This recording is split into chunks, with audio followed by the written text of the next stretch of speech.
ओम नमो भगवते वासुदेवाय। जय श्री कृष्ण।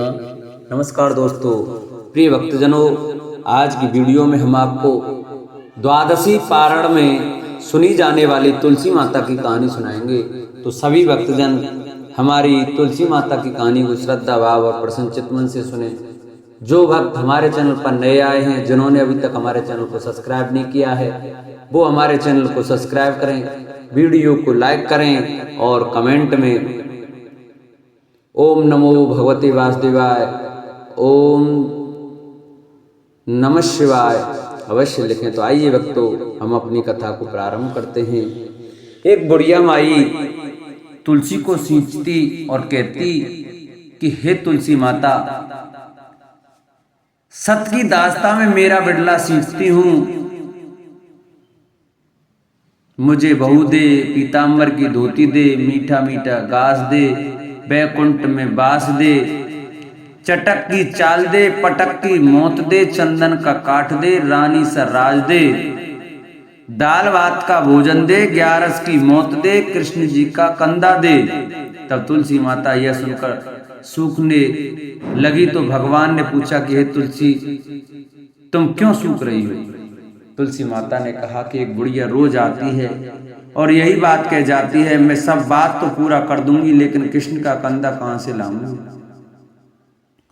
तो भगवान बोले, जब वो मरेगी तो मैं अपना कंधा उसको दे आऊंगा। तो बुढ़िया माई से कह देना। जब बुढ़िया माई मर गई, सब लोग आ गए। जब माई को ले जाने लगे, वह किसी से ना उठी। तब भगवान ने एक 12 वर्ष के बालक का रूप धारण करके आए। बालक ने कहा, मैं कान में एक बात कहूंगा तो बुढ़िया माई उठ जाएगी। बालक ने कान में कहा, बुढ़िया माई मन की निकाल ले, पीताम्बर की धोती ले, मीठा मीठा घास दे, बैकुंठ का वास ले, चटक मटक की चाल ले, पटक की मौत ले, कृष्ण जी का कंधा ले। यह सुनकर बुढ़िया माई हल्की हो गई। भगवान ने कंधा दिया और बुढ़िया माई को मुक्ति मिल गई। हे तुलसी माता, जैसी बुढ़िया माई को मुक्ति दी वैसी सबको देना।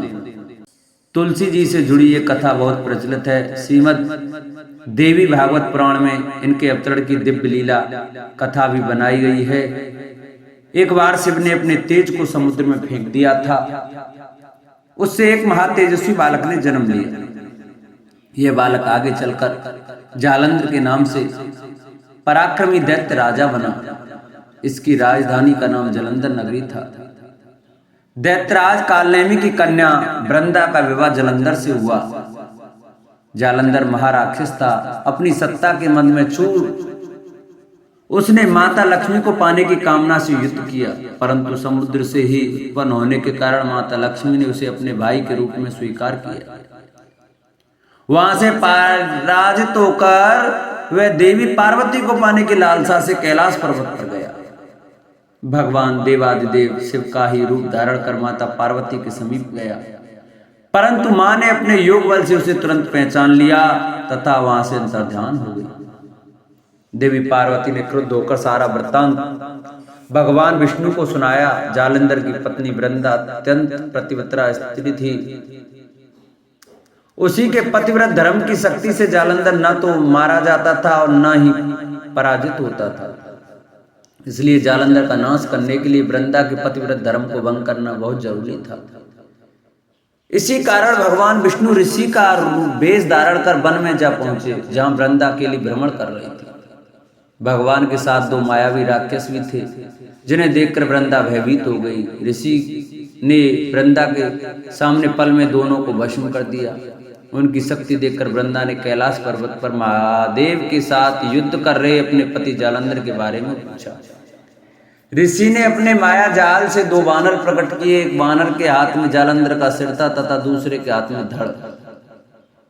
अपने पति की यह दशा देखकर वृंदा मूर्छित होकर गिर पड़ी। होश में आने पर उन्होंने ऋषि रूप भगवान से विनती की कि वह उसके पति को जीवित करें। भगवान ने अपनी माया से अपने जालंधर का सिर धड़ से जोड़ दिया, परंतु स्वयं भी वह उसी शरीर में प्रवेश कर गए। वृंदा को इस छल का जरा आवास न हुआ। जालंधर बने भगवान के साथ वृंदा पतिव्रता का व्यवहार करने लगी, जिससे उसका सतीत्व भंग हो गया। ऐसा होते ही वृंदा का पति जालंधर युद्ध में हार गया। इस सारी लीला का जब वृंदा को पता चला तो उसने क्रुद्ध होकर भगवान विष्णु को शिला होने का शाप दे दिया तथा स्वयं सती हो गई। जहां वृंदा भस्म हुई वहां तुलसी का पौधा होगा। भगवान विष्णु ने वृंदा से कहा, हे वृंदा, तो अपने सतीत्व के कारण मुझे लक्ष्मी से भी अधिक प्रिय हो गई हो। अब तुम तुलसी के रूप में सदा मेरे साथ रहोगी। जो मनुष्य भी मेरे सालग्राम रूप के साथ तुलसी का विवाह करेगा उसे इस लोक और परलोक में विपुल यश प्राप्त होगा। जिस घर में तुलसी होती है वहां यम के दूत भी असमय नहीं जा सकते। गंगा व नर्मदा के जल में स्नान तथा तुलसी का पूजन बारंबार माना जाता है। चाहे मनुष्य कितना भी पापी क्यों ना हो, मृत्यु के समय जिसके प्राण मंजरी रहित तुलसी और गंगा जल मुख में रखकर निकल जाते हैं, वह पापों से मुक्त होकर वैकुंठ धाम को प्राप्त होता है। जो मनुष्य तुलसी व आंवलों की छाया में अपने पितरों का श्राद्ध करता है उसके पितर मोक्ष को प्राप्त हो जाते हैं।